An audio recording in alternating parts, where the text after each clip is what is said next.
be here. This is just great, and thank you to Charity Village for the invitation to be with your community. It's an amazing community. I've already seen a lot of Twitter action leading up to today, and if I can just ask, if you're having a conversation on Twitter and sharing insights that you hear today, if you could also include me in that conversation so I could be part of it later on. I'm at Twitter at Chadnick. So I'm going to just do a very quick introduction as to who I am, and I'm going to invite you, if you're interested to dive deeper, by all means you can check out my websites, bigcheesecoaching.com and chadnickcommunications.com. Just very briefly, I really do bring two areas to the conversation today. I'm a certified coach. I've been coaching since 2003. I work with leaders, I work with organizations on all kinds of things related to leadership development, and I'm increasingly more and more on culture, and certainly conflict management is going to play a big part into building cultures of trust and goodwill.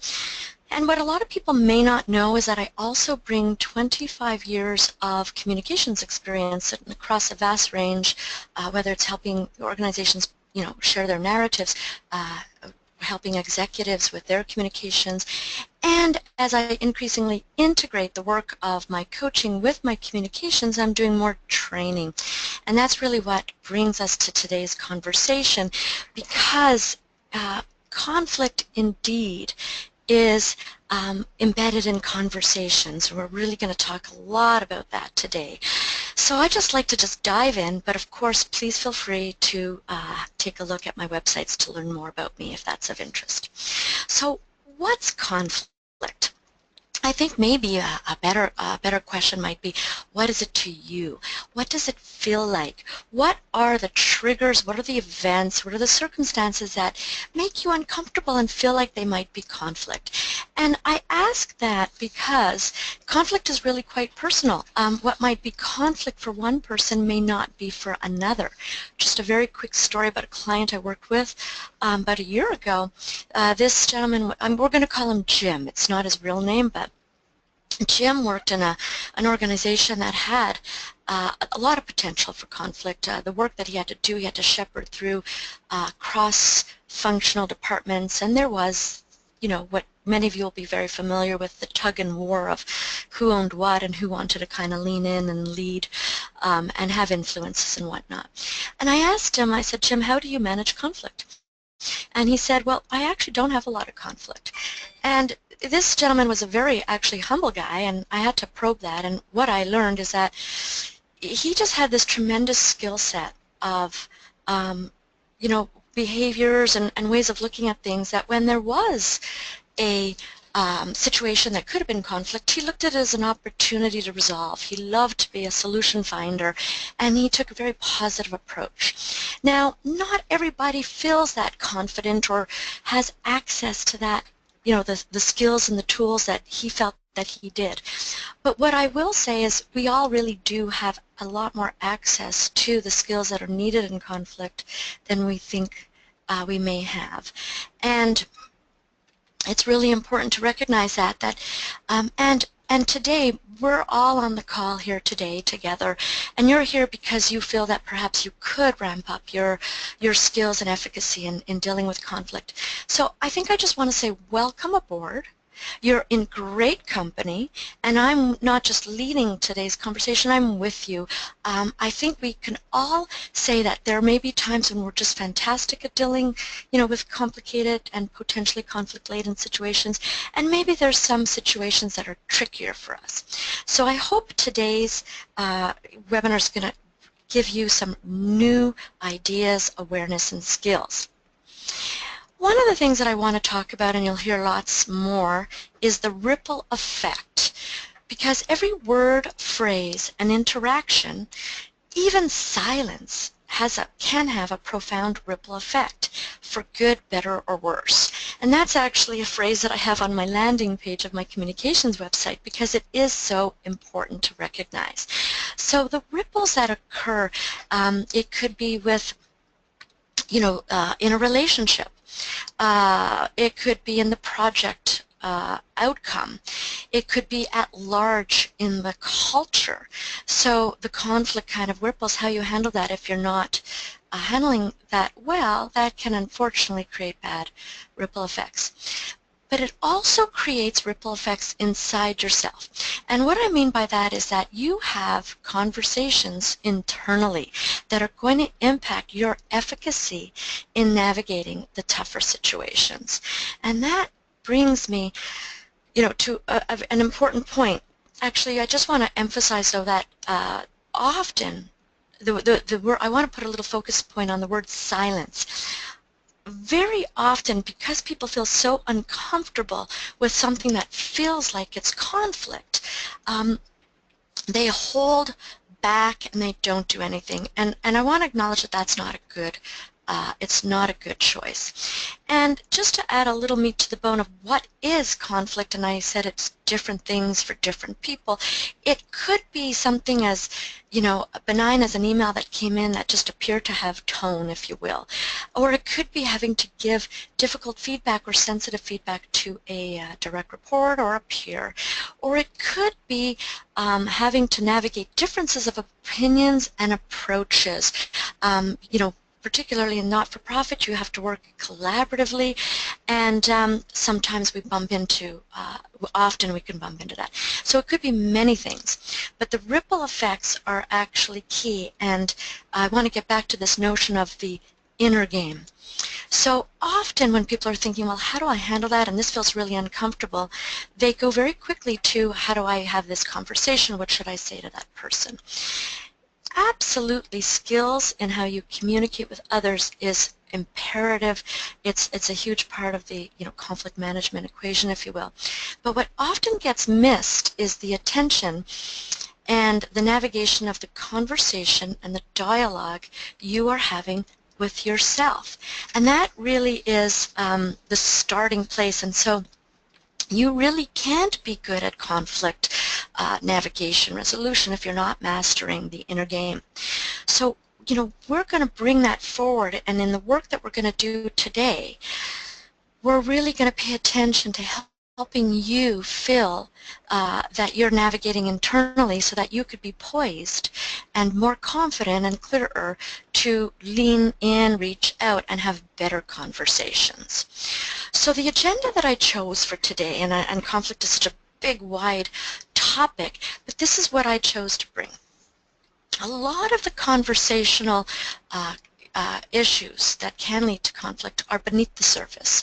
So and what I mean by that is there are blind spots. So I want to shed light to some of those blind spots that can either exaggerate or compound conflict or even create conflict that doesn't need to be.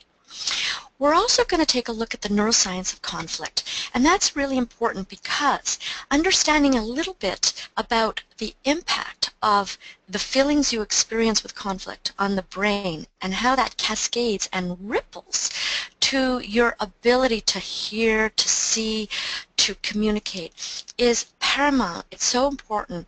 And the good news is when you get a handle on that, it's not difficult stuff. We're going to keep it pretty basic, but when you get a handle on that, it opens the door for possibility for you to manage that better.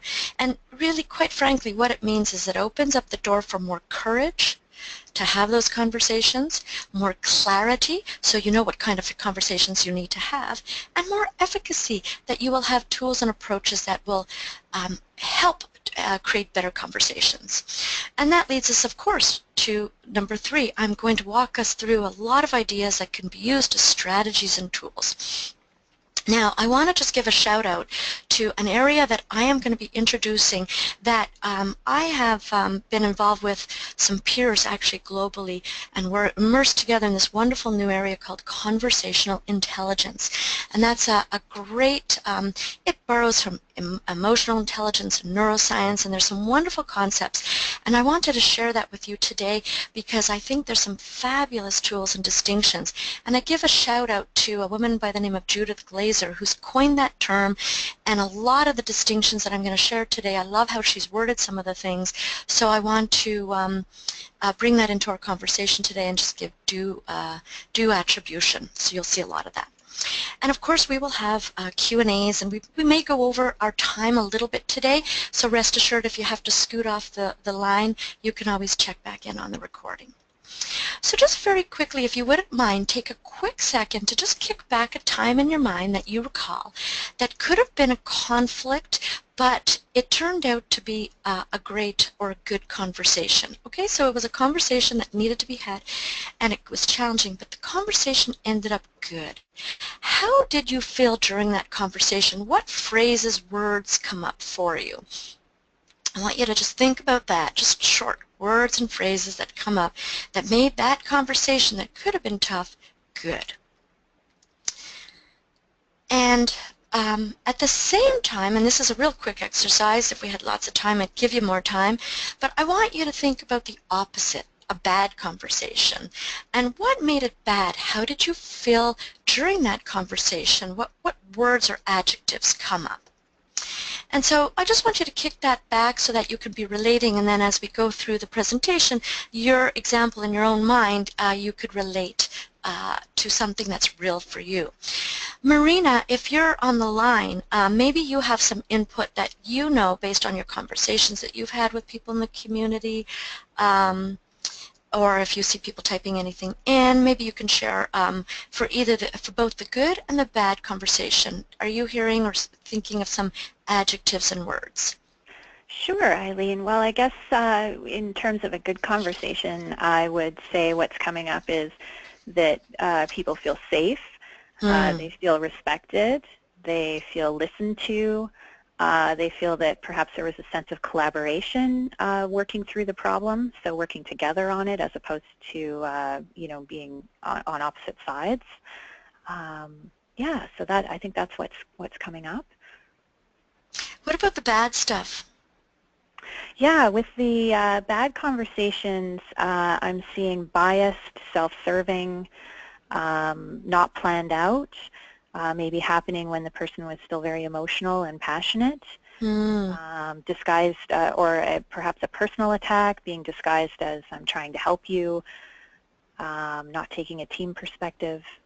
Yeah, so that's, those are, a lot of those things are, thank you Marina, a lot of those descriptions come up frequently, and just a quick look here, echoing what Marina shared, the good conversations, even if it was a difficult or complex situation, you did feel heard, included, respected, appreciated, trusted, open. The ones that didn't go well, there was a feeling, if I could add, that people often say, well, I felt judged, or I felt marginalized, dismissed, excluded, disrespected. And there was a lot of distrust, and it was the opposite of safe. It felt threatening. And this is a really important kind of picture here, because when we get into the neuroscience piece, our brains react to this. So even if we have the best, and we think forgiving, if you will, and open-minded personalities, our brains aren't quite as forgiving, and they react even before we have an awareness of what's going on.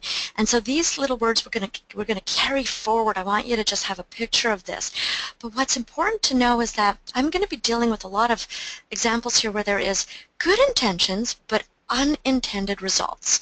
And that's for at least today's choice, that conflict can happen. There's so much conflict that happens, even though somebody was well-meaning, there can still be breakdowns in trust, in the relationship, results, culture.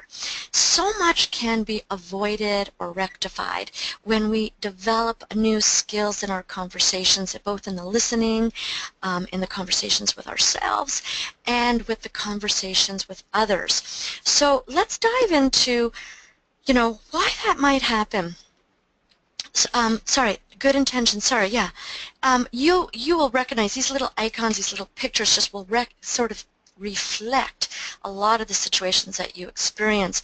Could be at group meetings and there's a me versus you, tug of wars around ownership, who owns what in terms of the project or the relationship, the donor relationship. And then even how we hear things, whether it be feedback or a comment. So I just want to, a quick flash of that. And now I want to go to a really important slide here, which is the conversational blind spots. So I could spend an entire hour on this one slide, but I purposely put it all up on one slide so that I won't, because we have lots. But it's important that we do recognize that much that creates conflict are things that we're not seeing in the moment. So one, an assumption that others think or see or feel what we see, think, and feel. So we're often caught off guard when somebody has such a vastly different opinion, and you were sure everybody would sort of kind of see what you're seeing, and then we're so entrenched and we have such a belief in what our ideas are that we're not prepared, and sometimes it's difficult to understand that. Likewise, we don't always lean in and convey or articulate all that needs to be said because we might assume somebody will just get it. And we'll see that a little more when we get into a particular example with John and Marie, which I'm going to introduce soon. The second one is failure to understand that, in fact, fear and distrust have a huge impact on our brains from a neuroscience, neurochemistry point of view, and they impact what we perceive, how we might act and communicate. And conversely, of course, trust does the same thing. And so often we attribute, our conflict skills, we feel bad that we're not good at them, we think it's personality, but we need to understand that there's something else at play, and we'll dig into that. When we are entrenched in our own ideas, we feel passionate, we're really believe in something, we sometimes lose the ability to stand in other people's shoes, and that's the empathy piece. I'm quite certain that everyone on this call has empathy skills, but when we're also rushing, because work is pretty busy, it's pretty intense, when we're stressed, we might gear down a little bit of that ability. But particularly when we're in a place where we feel that conflict and that distrust, that trigger, it gears down more, and that's a result of neuroscience. And so empathy, just when we need it most, isn't available to us. Now, number 4 is a belief that we remember what other people said when what we really remember is what we think they said. This is huge. I know this has happened to me. Somebody replays back what they think I said, and I think that's not what I said, but that's what they think they heard, and that's what they stick to. And so let me introduce you to John and Marie, 2 fictional characters. John is Marie's boss, and they work at a not-for-profit in the marketing department. And John says to Marie, "Marie, you don't need to attend the meeting on Monday." And Marie always goes to that meeting, and this time it's a presentation to some board members with one of their marketing concepts, and she walks away and she's heard, "Marie, we don't need you on Monday." Now that is vastly different from "Marie, you don't need to attend on Monday," to "Marie, we don't need you on Monday." And this triggers something in Marie, and she does, leaning into number 5, she attributes meaning coming from John, the speaker, when really the meaning is coming from Marie. Okay, so this is another gap, blind spot we do. We think the meaning, we attribute all kinds of meaning to what the speaker said, when in fact the person that's hearing it is making up the story. So here's what happens with Marie. She triggers, she goes, "I'm not needed at the meeting. I have been working on this day and night. These ideas came from me. I've put so much work. I feel very disrespected. I feel very marginalized. What is happening? Is John trying to take all the credit for my work? Oh, that would be just like John. He's very ambitious. I didn't know that about him, but now it makes sense. I once had another boss that did that." And on she goes. And of course, this is a huge conflict. And she's hugely emotional, and she doesn't know how to handle it, but she's really in a bad place. Now, we don't really know what John really meant. We just know what John said. And if we could stand in John's shoes, or we replay, John said, "Marie, you don't need to be at the meeting." He did not say you're not needed. Let's take a peek. John, let's pretend we knew. I'm going to tell you that I had a conversation with John, and John, in fact, meant Marie. Marie's been working really hard. She still has a whole other whack of work to do that's due. She's been doing great at keeping me informed. I've got her back. I'll present what she's put together. We'll give her full credit, and we'll fill her in after. Now, John didn't bother to say any of that because he might have been living in assumption number 1. Oh, Marie, and he might have been working so fast that he didn't even think that Marie might need a little bit of reassurance. So John, he was well-meaning, good intentions, but bad results. And he failed to stand in Marie's shoes and think about, ooh, what might that mean? So both parties sort of had a part in this miscommunication and misunderstanding, shall we say. And now there's like all this conflict, and then who knows, maybe Marie starts giving him some passive-aggressive behavior. It could spiral down and be really bad. And so how the heck did that happen? Marie is a really smart woman. What the heck happened? So this is where we go to the blind spot that we don't realize, how we can get hijacked by the mechanics of our brain, the neuroscience of conflict, trust or bust. And in this case, there was some very quick distrust that was happening. So I want to give a very, very quick picture of what's going on here. So what happens when we trigger some distrust? We trigger a part of our brain called the amygdala. If you all touch the back of your neck, that's in the limbic area. And that's where you may have heard it called the stress brain, the reptilian brain, the survival brain. That brain judges threat in a millisecond. And it primes you for a fight or to flee, the fight or flight. And what's happened with Marie is she was primed. Oh my goodness, this is terrible. I'm no longer needed. My job is threatened.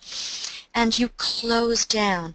And the chemicals that come with that at a neurochemistry base, level is cortisol to get us ready for fight or flight, and other adrenaline like catecholamines. Conversely, when that happens, not only are we ready for fight or flight, but unfortunately it closes down the part of the brain, the prefrontal cortex, that you need for good thinking, discerning, empathy skills, problem solving, creativity, all the good work that you need to navigate your work and even complexity. And conversely, trust is actually where trust lives in the prefrontal cortex. So we like to say, the neuroscientists that brought this to the fore, it's helpful just to remember that trust and distrust have different addresses in the brain. And what's important to remember out of all this is that in a nanosecond, really quickly, your brain will have a chemical neurochemistry cocktail that's either going to shut you down or open you up. Now, the good news is that you can actually course correct and open up, so that's good. You don't have to stay shut down permanently. But if you don't get your arms around that with some awareness and some good skill of self-management, or if you're not aware of your impact on other people, you might be shutting down other people too. And that's where the passive-aggressive stuff comes, and that's where more miscommunication, and that's where ripple effects occur. So we want to be really, really mindful of the triggers that we are experiencing, and we might be triggering in others. And in Marie's case, of course, there was like, maybe John's tone could have been a little bit different. She felt rejected. Now, even this is not a personality thing. Your brain is primed for rejection. It's very sensitive to things like being left out. It can be very territorial. These are neuroscience findings that these are things that the brain needs, almost more so than food, is we need to feel accepted in some way. And this was a huge threat to Marie. Now, this was one example, and I think we could probably come up with 10, 20, 30. If we were in a room, we'd be having a ball coming up with different ways that this can occur. But I wanted you to understand a little bit of what goes on with the neuroscience, okay, and what's going on with you. But at the same time, if you could put yourself in the shoes of either John, you might have an unintended impact on other people, and likewise, you might be experiencing something. So the good news, that unfortunately takes you, to the wrong place, the ripple, the spiral down, when John, in fact, meant well. He was sloppy with his communications, he was brash, he was rushing, but he meant well. And now Marie is in a tizzy. So the good news, the great news, in fact, is that we can shift gears. We can have a breakthrough, or we can have a breakdown. Marie is about to have a breakdown. What I mean by that, I don't mean mentally, emotionally, but a breakdown in communication. And relationship, and even in her feelings about her work and so on. By deregulating that cortisol reaction and trading up to better responses and better outcomes, which is what we're going to get into when we get into the rest of this presentation. So before I go there, I want to just quickly check in with Marina. Is there anything, Marina, that's coming up that needs to be clarified, or anything, questions or any comments before we move on to the toolbox of tips? Thanks, Eileen. No, I think we're good for now in terms of questions. However, I do just want to remind everyone that we are recording today's session, and we will get that recording to you tomorrow. So, you know, if there's anything that you've missed, we will get that recording out to you. And I think the rest of the questions that have come in, I think we'll give you a chance, Eileen, to get through your presentation, because I think you're going to touch on a lot of that. Yeah, I was saying to Marina, we were joking before, I know that less can be more, but somehow I have trouble learning that lesson, so I've given you more. So we're going to dive in and keep going. Thank you, Marina. And I'm delighted, by the way, I hear a lot of tweets happening, so keep it up, folks. Okay, now we're going to learn some tips to prime, to have those good conversations and to avoid those conversations that turn bad, that don't need to. So what we want to do is we want to really focus and make a commitment to try to make the invisible visible. And again, a shout out to Judith Glazer for that terminology. As a coach, that is what coaches do with their clients. We try to bring to light awareness. So the concept itself is not new to a coach, but her terminology is so great. So I'm bringing it to you because it helps you remember it. Make the invisible visible. And so much of what happened in the case with John and Marie was invisible. And so Marie probably wasn't even aware of what was going on as she was getting hijacked with all these emotions and thoughts, because, you know, we move fast. And John had no clue either. So there was so much going on. So the first tip is to slow down, pause, park, reflect, and tune in. And if you could make a commitment to try to pay attention and notice when you're in the grips of a cortisol response, because you will be hijacked. Just notice it in the moment, and learning to recognize and manage your triggers. Now, I know that I personally have triggers when I feel disrespected, when I'm not acknowledged. I will trigger emotionally. But I now feel that, oh, I'm actually in great company, because as I learn about the neuroscience and I learn about the needs of the brain, this is a human need to feel acknowledged, appreciated, respected. It's not just a personality thing, it's a brain thing. So when we learn, it also could be your values, you know. You might have a huge value. Maybe you have a value around empowerment, and if somebody is taking that away from you unintentionally sometimes, that could trigger. So knowing your values is important too. But just knowing what's going on, and then to down-regulate that reaction in yourself and or others, of course, that you might be triggering this, because the reaction isn't serving. It will be hard to navigate to a good place when you're embroiled in all that cortisol and bad thinking, if you will. So we want to choose breakthrough, not break down. And so what you need to do before you do anything, before you have conversations, is just pause, breathe, and name the emotion. Don't invest in the emotion like, oh, I'm really, excuse me, but ticked off, but just to say I'm upset, and to really untangle what those emotions are for you. So this brings us to the next point, and by the way, these points aren't really standalone. They kind of work together, but I'm naming them tip number 2 and 3 just to make some distinctions. So acknowledging your fears, your discomforts, and concerns is important, and you can do that by, again, pausing. You might journal, you might have, think through things. Ideally, if you have a coach, this is what I do with my clients, we talk it through with a trusted partner. But even if you don't have a coach, if you have a trusted friend who you could talk this through, because what happens is the fears and discomforts, they're swirling around, and it's very hard to make sense of what's going on.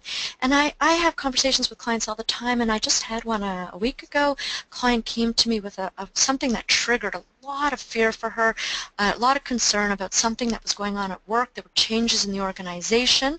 And by the way, if any of my clients are listening and you're thinking, hey, is that me? Please know that this happens with many clients.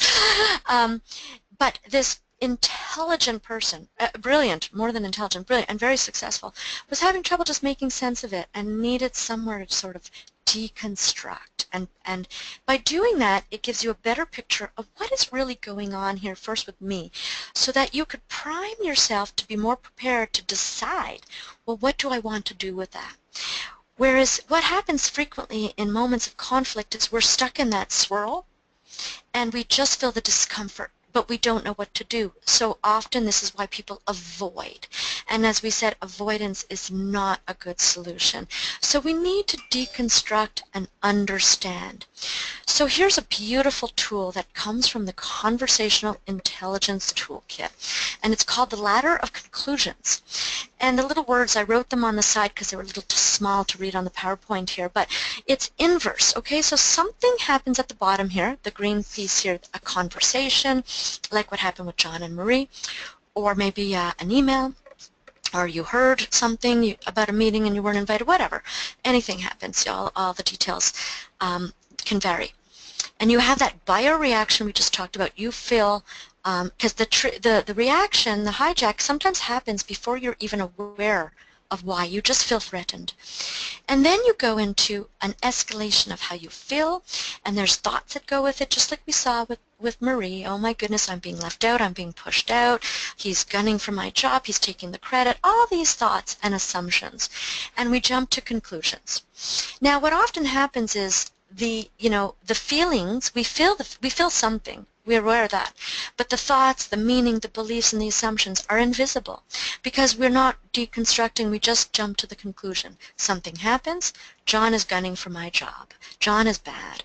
And what we need to do is slow down and take a look and see, what are those assumptions? Some of them might be accurate. We're not saying that all your thoughts, we're not trying to unvalidate or discredit your thoughts and the meaning. We just want you to get some clarity. And what happens when we're in a feeling of emotional distress around conflict is we're not always able to see that.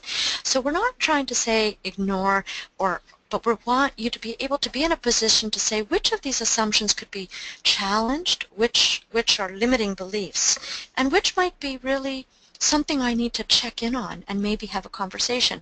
But at least it gives you more clear focus of what you might do, what your choices are of how to go forward. So I'm going to keep going with some more tips because there's so many, but I hope this is a good one that you should practice, and we'll remind you later on as we get towards the end of the presentation. Another tip quickly is to reframe. So if you do think, hey, listen, I'm now a little clearer and I should have a conversation, maybe Marie did navigate that and said, hey, I don't know why John, maybe she did challenge her beliefs and said, I truly don't know what John meant, why me not being at that meeting. And so maybe I should have a conversation to find out. What often happens is people call this, I have to have a difficult conversation with John, or I need to have a conflict conversation. So here's what I want you to know is that by framing it as difficult or conflict, you are automatically inviting your stress amygdala brain to fire up. You're already saying, hey brain, here's conflict, and it gets you into that protective stance, and it primes you for conflict. Where really what you want to do is be primed for a good conversation, and you need to, the tool is to reframe, because a word brings so much meaning, and without you even being aware, it triggers the cortisol response, and you may not even be aware that that happens. So the fear that comes with these conversations that you deem as conflict may not even need to be. So try on, I need to have a conversation with John, or I need to have a clarifying conversation, or an important conversation. So there is so many ways to reframe, and we can take this into other kinds of conversations. For instance, feedback conversations come with a lot of meaning, and you can reframe that to, investing in somebody's potential. Anyways, I'm going to leave that for now just to give you a taste of it, but know that there's more that we can dig in. Curiosity. We all have curiosity. It's a wonderful thing that we're all born with. But in the busy pace of work and the stresses, particularly when we feel there's conflict, we forget to use it. And so when you slow down, you can, in fact, invite that curiosity back to challenge your assumptions and to ask questions that you need to ask of others, not just of yourself, to better understand situations.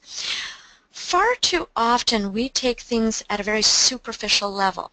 So I'm going to, again, Marie did that. You know, there was one phrase, you don't need to be at the meeting, even though she misheard, and she didn't, ask, what do you mean by that? I don't need to be at the meeting, or we don't need you. But let's shift to another, let's talk about another situation. Let's introduce you to Manuel. Manuel is on a team and they're figuring out a campaign for fundraising, and there's all kinds of people from different departments. Manuel comes from the CRM, the data side of things, and he's got a different approach. And let's just say you come from the marketing side of things, and you've developed a great approach that you think would be terrific based on your experience, based on intuition, based on things that you've seen.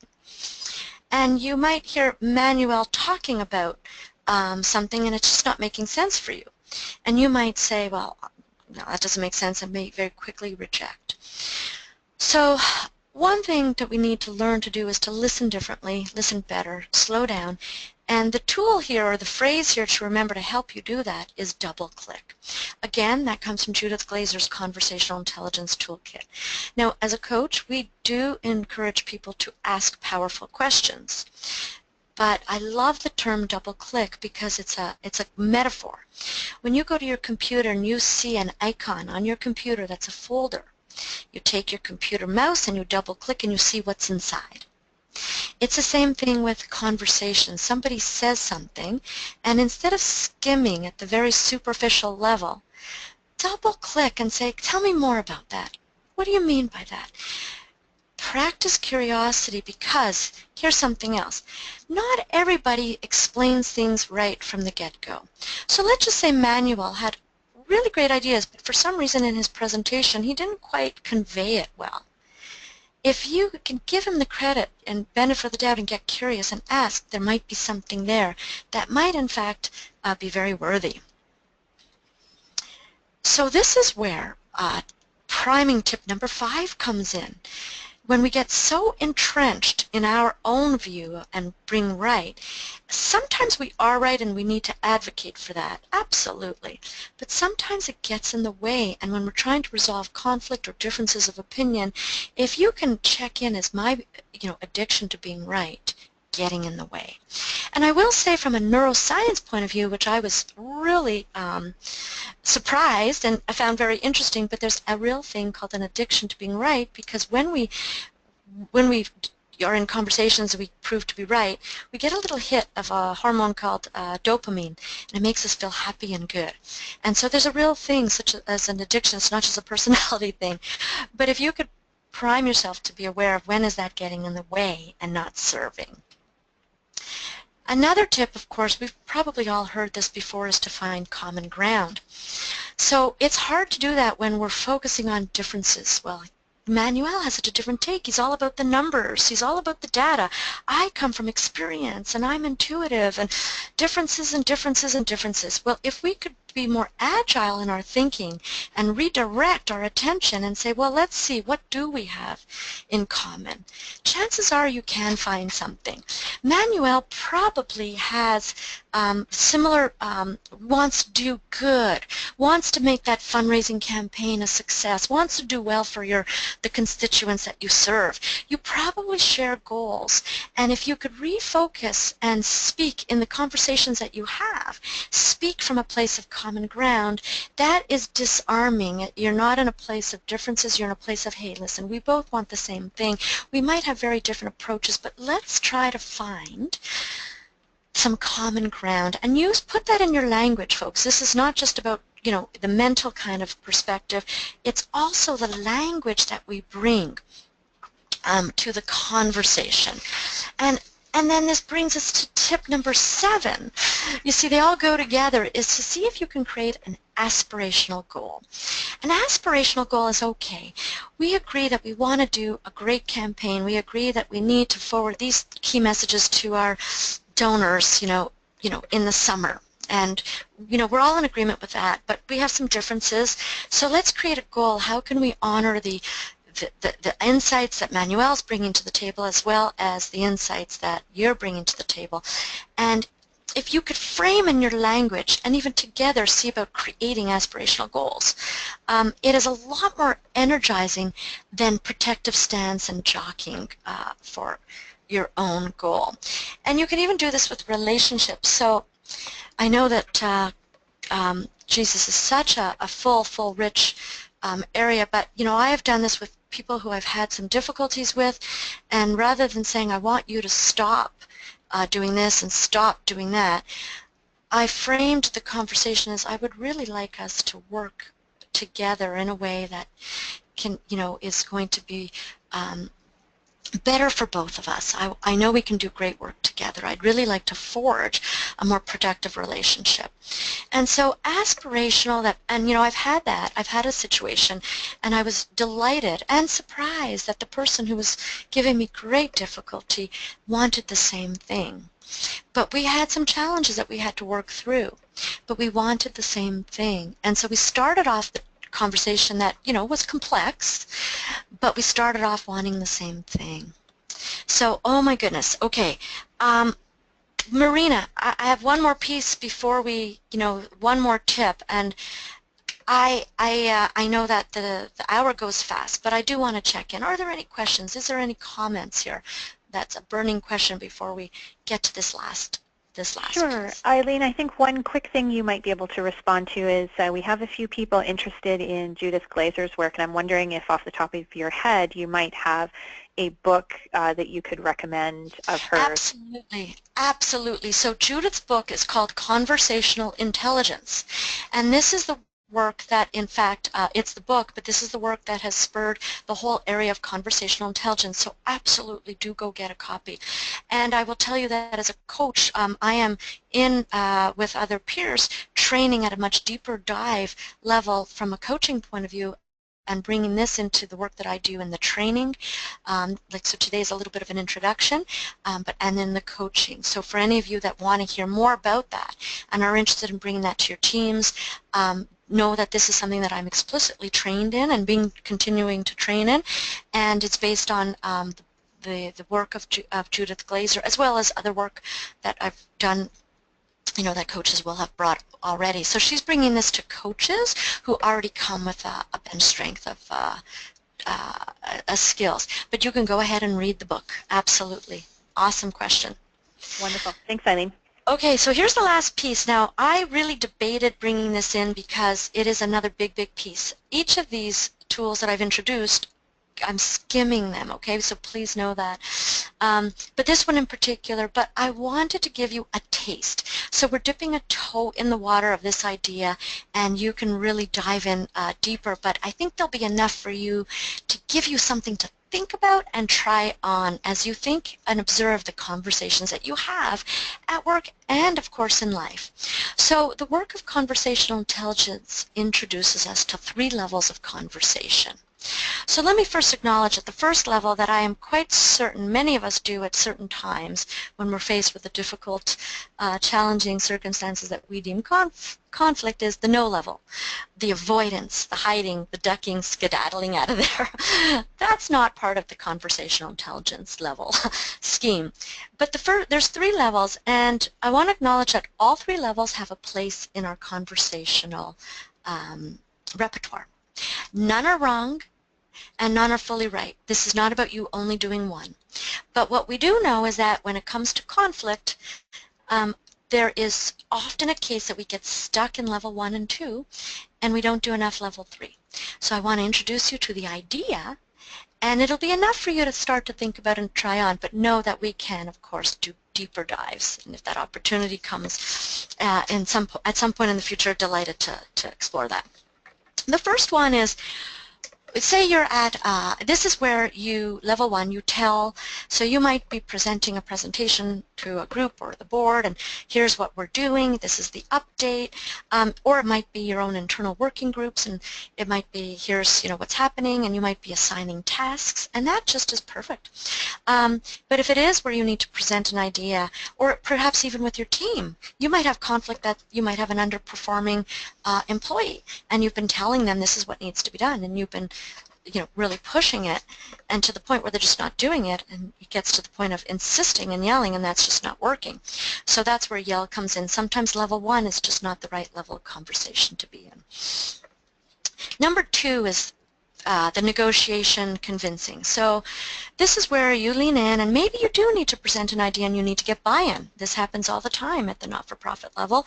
And you are trying to gain positional influence. You might even do it when you're negotiating with a donor to come on board in a big way.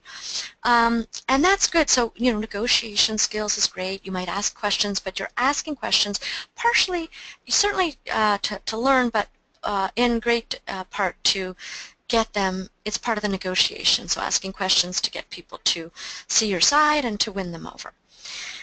Level 3 is the part that gets underused but is actually the biggest possibility when it comes to dealing with conflict. It also is the biggest place if you're wanting to build more trust in your organization and really impact the culture.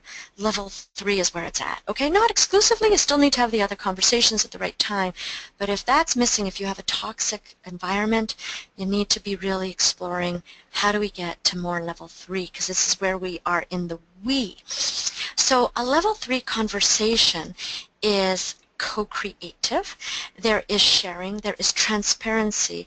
It becomes safe to have different opinions.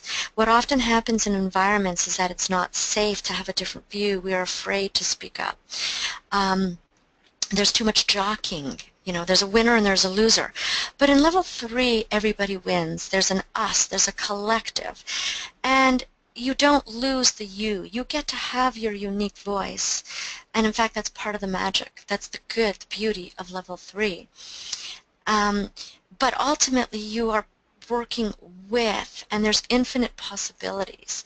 And it's a beautiful thing, but it's not easy to do without trust. And so you need to prime yourself, prime your people, prime your organization to start having more level 3 conversations. I find this stuff really exciting. I mean, as I think about the organizational opportunities to bring organizations, teams from good to great and really honor the mission that you really set out to do. Again, let's go back to well-meaning. Everybody's so well-meaning, but sometimes there's unintended consequences, and that's the toxicity and that's the conflict. Level 3 is really about creating more trust and getting better results. And so how do you prime for that? Well, everything we've talked about so far contributes to priming. So building skills in yourself to be able to hear conversations differently, to have different conversations with yourself so that you could course correct when you are feeling triggered, and to have different conversations with other people. So of course this is a huge thing that we will, certainly there's lots more to help you get to this place, but what we've done today is we've touched on a lot of the skills, even at a high level, but enough for you to start to chew on and try on. I'll add one that I didn't say here: appreciate and acknowledge. So we talked about that a little bit in what the needs of people's needs at a brain level. We want to feel appreciated and acknowledged. But if you can bring that into the words, okay? So John, for instance, let's go back to John. He really did appreciate Marie, but he forgot to put it into the words. And so when you're having conversations now, John didn't realize that his conversation to Marie that you don't need to be there on Monday was actually a conflict conversation, because to him it was just a quick level 1 conversation. With John, he was just telling Marie, you don't need to be there. But really, when we become more thoughtful in trying to mitigate conflict, we think about what other people need, and we might think through that a little bit more. But if we are already in conflict and we want to have a let's work it out conversation, a really great way to start a conversation is to acknowledge. So let's say Manuel, let's bring Manuel back, who had a very different opinion from what your opinion was, how we set it up, on how to approach the campaign. And even if you did feel that you want to figure this out, and you really do want to bring some of your ideas into the thinking, starting that conversation to make sure that Manuel doesn't get all triggered and closed down by appreciating where he's coming from. So it could be something like, Manuel, I can see that you have really worked hard on your presentation and you bring a perspective that might be very different from the perspective I bring, but it's important and I get that. And, you know, acknowledging his passion and his support for ultimately wanting to do great work here. And that's a great thing that we often forget to do. Put it in your words. And the other points here are reminders of coming from a place of aspiration. So, Manuel, we're coming from different places here, but let's see if we could create something that, you know, that works for all of us. And asking questions from curiosity, listening differently. Listen, double-click, folks, double-click, double-click. Give people the benefit of the doubt if they didn't say it perfectly right the first time, or just simply be curious and drill down. Find the common ground and be very mindful of your words and your tone so that you don't trigger other people to shut down. Because remember, ripple effect, ripple effect. You want to create ripple effects, but you want to create good ripples. So when so one quick thing that I'll just throw in, but I'm not going to spend much time on, is if you find yourself in a tough conversation and you're going to have a conversation that you're already feeling, geez, there's lots of different opinions and it might be complex, and you need to be in a solution-finding conversation, you might want to have a conversation about conversations. And this is a big piece that at another time we can dive in, but that's engaging, asking how do we want to engage as we talk this through. And in some cases, very often, a facilitator, I do this with some of the work that I do with organizations sometimes, will be co-creating operating agreements where everybody has a say in what are the principles of how we want to be together in this conversation. And everybody has an ownership in that. And it sets the stage for a great conversation. And you could put in things like respect and let people finish their sentence and let everybody be heard and things like that. So that's really great.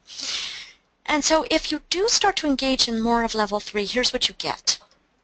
You actually put your brain, all of your brains, in a higher thinking. That prefrontal cortex works better.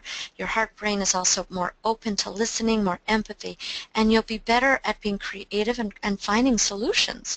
Whereas if you're shut down and you're in conflict and it's negotiation, you won't have the same quality of brain ability, shall we say. Aspirational conversations have more positive energy than protective conversations. It's a much better conversation to have. Everybody will be more comfortable leaning in. And no losers here, okay? It's mutually satisfying outcomes, which is so much better than always being right.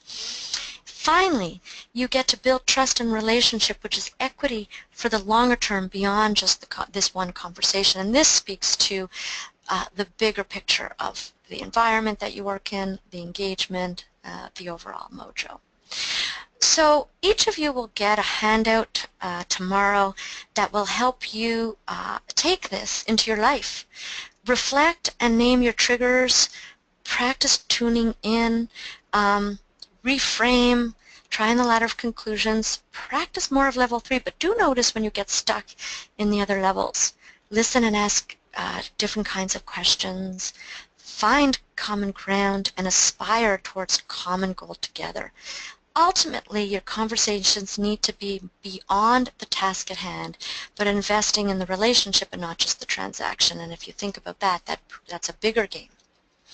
So, Marina, I did promise that I would stay extra. We are about 5 minutes to, which I know doesn't give tons of time for those that have to leave, but I am going to stay for sure at least 5 minutes, 6 minutes, 7 minutes longer to give at least 10 minutes for questions if there's an appetite. I do want to just quickly say for those that are interested, this is how you stay in touch with me. And there was a lot of tweeting happening, so I hope that continues. And by all means, have a look at the conversations on Facebook and Twitter and my websites. Okay, I'm going to stop now and say thank you.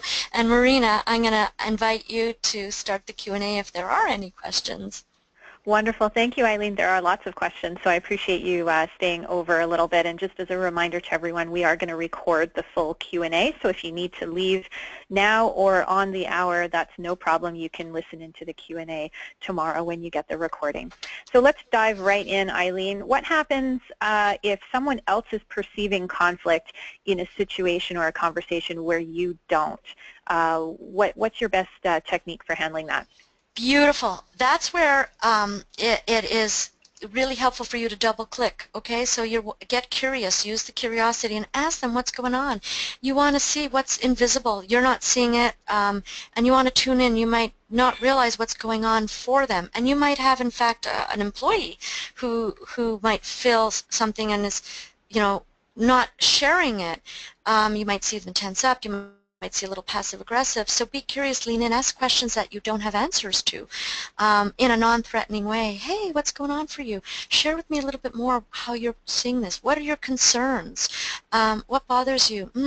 And so this gives you an opening to have conversation that might be more meaningful for them. You might uncover that there might have been, they may have heard differently, much like Marie heard John.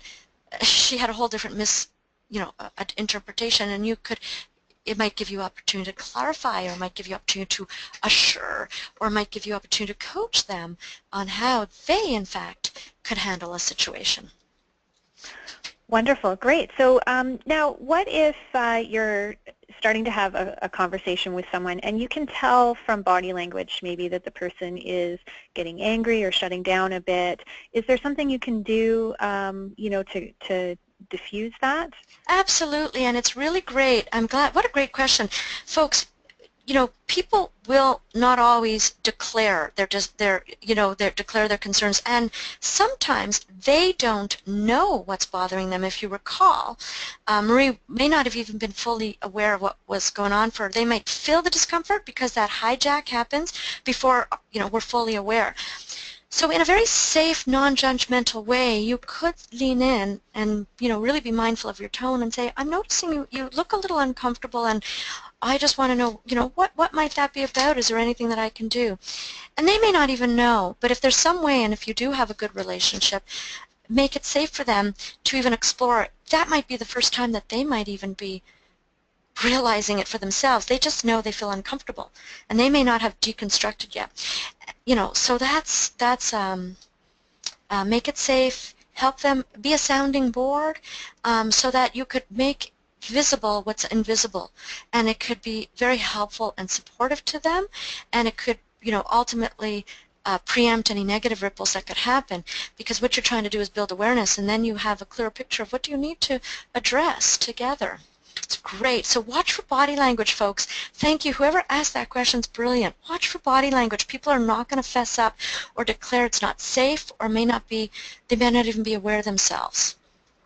Great. Well, kind of along the same lines, if you have had conversations with a particular person in the past, and you know that in the past they've been generally a little on the defensive side, do you have tips on how you could maybe make those conversations better going forward? Yeah, absolutely. One of the things that the mastery in conversational intelligence is really to practice empathy, and if you see that this person has a tendency to trigger easily or come from a defensive place, before you get into the meat of the conversation, let's say you need to give them feedback about their proposal or whatever the work they did, and you know that they're not great with feedback, or they feel scared, they feel threatened.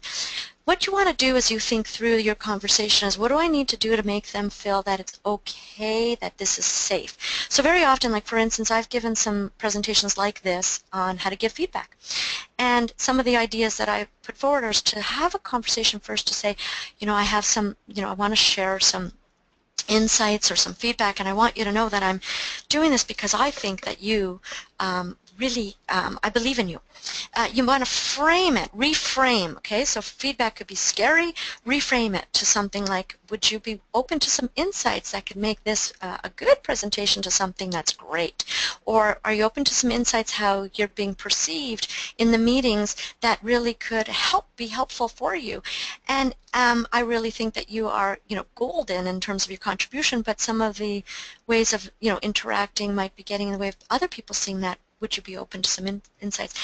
That I'm getting kind of more specific in the example, but what I'm trying to model is you want to put attention to how do you make them feel safe and how do you reframe and invite them to reframe what this conversation is about. So you don't dive into the feedback or dive into the meat. You want to say things that put them at ease, make them feel safe. Oh, sorry, here's a piece just to add. Because I whipped through the neuroscience slide, here's, we talked a lot about the distrust brain, but the trust brain is in the prefrontal cortex.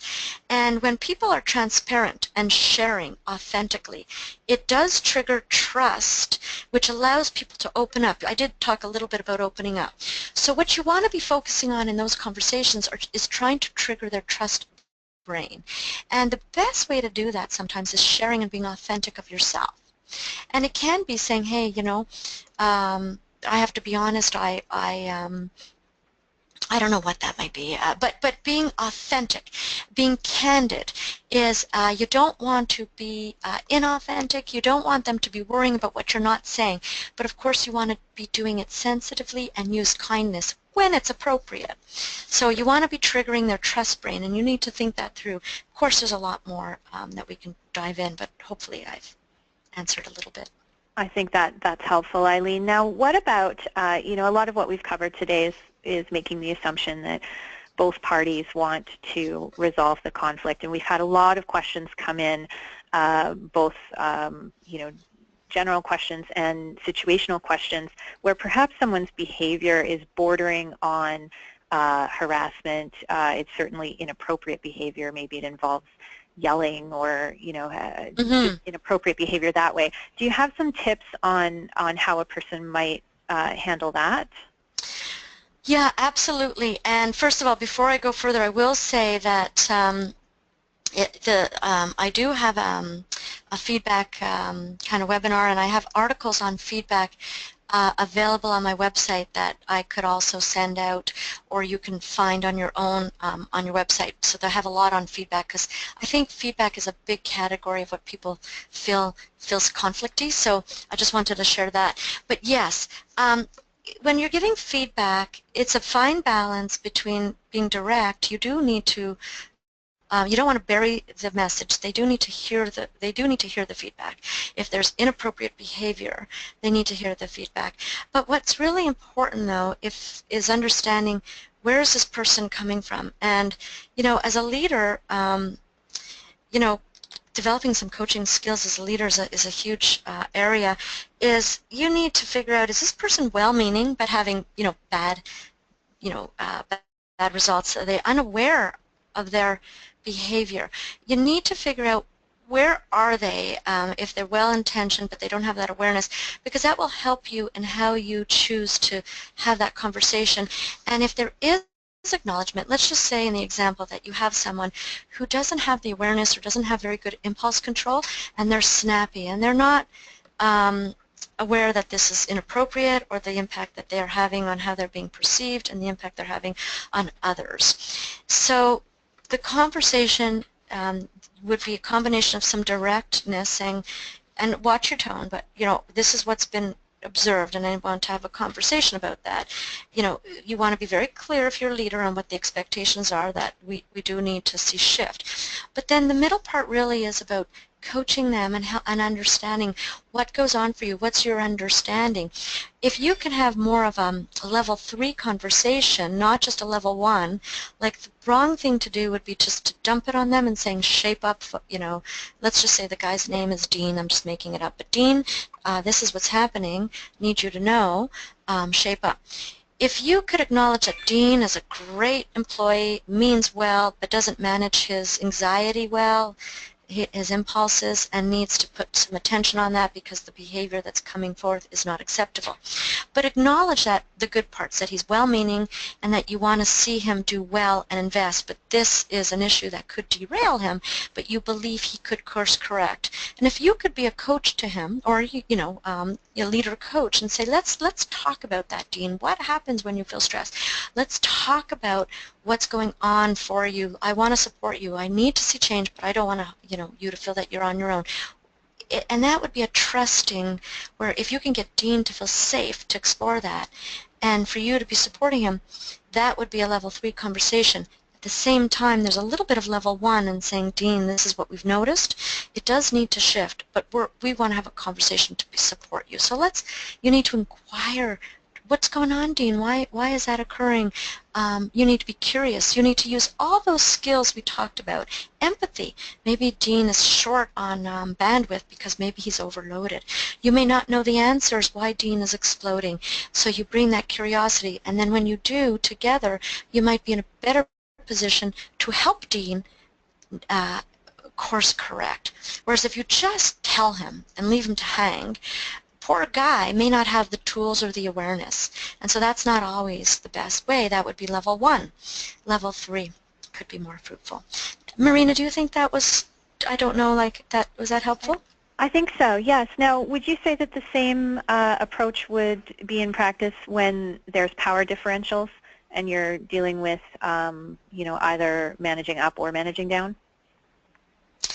Well, sometimes that triggers us when we feel that, we have to have a sensitive conversation with our somebody that is higher up, and there's no question that can trigger anxiety. But the principles, and I've done this, I'm going to tell you, even before I knew any of this stuff, I don't know, I remember having situations in my working life way back when I was working at a PR, context, and I remember I was having some difficulties with my boss, and I remember sitting down, I was going to ask even to be changed to a different department, it was so bad, and I decided I'm going to give one more go at it. And I literally did this, I gave a ton of thought, I don't know how I managed to do this, there was no such thing as coaches back then, so I did not have a coach or anything like that. But I remember speaking to her and said, listen, I want to just share, what I've been experiencing, and I want to have a conversation about da-da-da, and I have a request, can we, see if we can do, certain things differently, how do you feel about that? And that was up, she was my boss, and it took a ton of courage, you do have to muster that up, but you know what? It changed the entire relationship. I'll tell you, to this day, this was many, many years ago, 20-something years ago, I am good friends with this person. I've worked with her professionally in many different contexts, and she's a dear, dear friend. And I almost switched teams because it was so bad. But something was going on for her at the time, and I didn't know. And she didn't have the awareness of what I was experiencing. So you can do that, but it does take courage. And the only way to do that is to think through what's going on for you, what do you want, how do you want to frame the conversation. And often when I'm coaching somebody, we take that time in the coaching call to deconstruct that and to think about that. But you most certainly can have those conversations up, sideways, and down, and all the principles still work. Great. Now let's just change track a little bit for our final couple of questions. First of all, you're in a meeting, so there's lots of people present, something comes up. How do you address that? You probably don't want to address it right there in the meeting, surrounded by other people. Do you have any tips on how best to approach a situation like that? Yeah, everything, of course, depends on the circumstances and the details, but, you're quite right that if you could manage some impulse control and, if it's not the time to confront, then what I would suggest is to have a conversation that's respectful and to think it through but to not let it go on and on and on. Don't not do anything. That person may not have even realized that they were inappropriate. So again, you want to think through, remember that ladder of conclusions. What are assumptions am I making? How do I feel about this? You want to think through, what's the intention of the conversation that I want to have with this person? If you barge in with the conclusion that this person derailed me and I have to tell them, you may be missing a lot and you may be operating on a false assumption. That person may not have intended. Remember that early slide. Good intentions but bad results. Sometimes people are clumsy, and sometimes people do things that, oops, didn't have they may not have the self-awareness, they may not have their own emotional intelligence bandwidth. So you want to think through, but having a conversation, but again, going through those steps. acknowledging the person, saying, I'm sure you meant well, but this is how it occurred to me. Can we have a conversation about that? And if you could double click and say, this is how it landed for me, you may not have meant that, but why don't we have a conversation? If you have requests and say, that would be the time to ask, but do have that conversation. Far too often people stew about it and they avoid the conversation. And again, if you have a good conversation using these tools, skills that you already do have, but you need to think it through, not weeks, but take some time to think it through, and in a timely manner have a respectful conversation, have a two-way conversation. Don't go into somebody's office and dump your views and walk out. That would be level 1. But having a level 3 conversation saying, hey, I want to be authentic, this is how this landed for me, it may not have been intended, but could we have a conversation about it?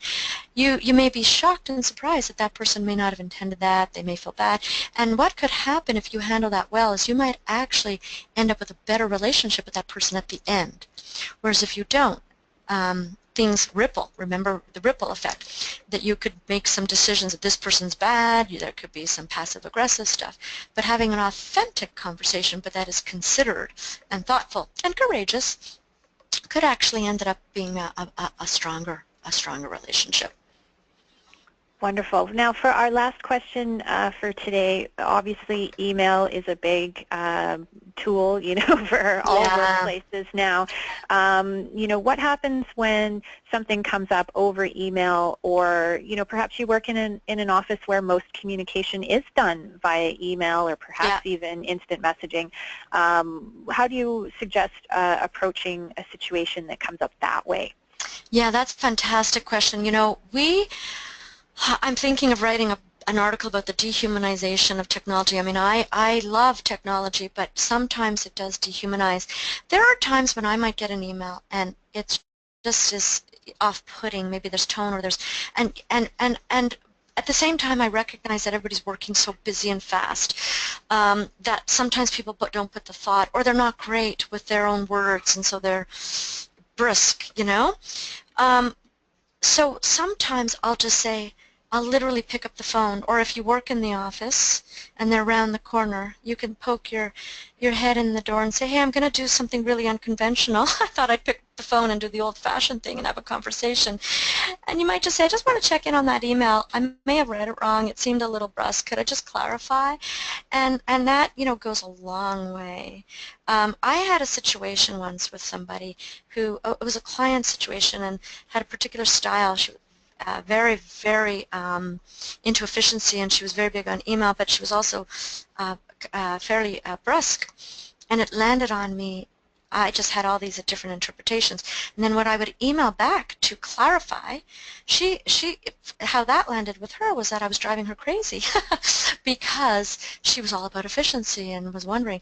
So this is where, sometimes conversations are more helpful.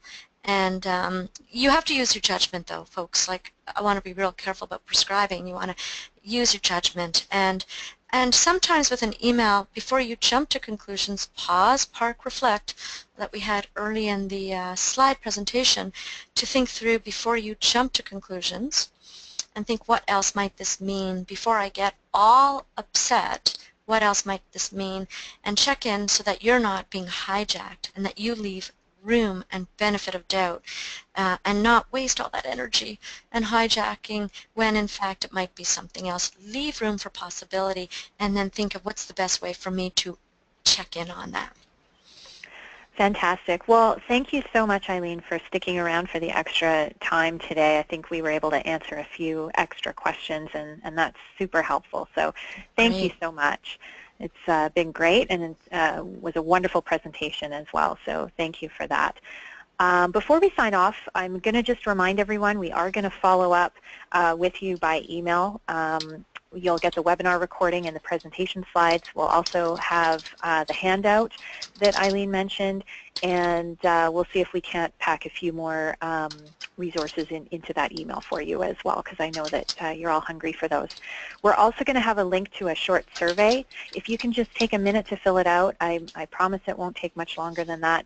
It's really helpful for us to refine our webinar content and our delivery. You'll have an opportunity to let us know if there's other topics you'd like to see covered. So please do take a moment to do that. With that, I'd like to thank you again for joining us today. Thanks, Eileen. My pleasure. And I'd like to wish the rest of you a wonderful rest of your day. Thanks very much. Thank you. Bye, everybody.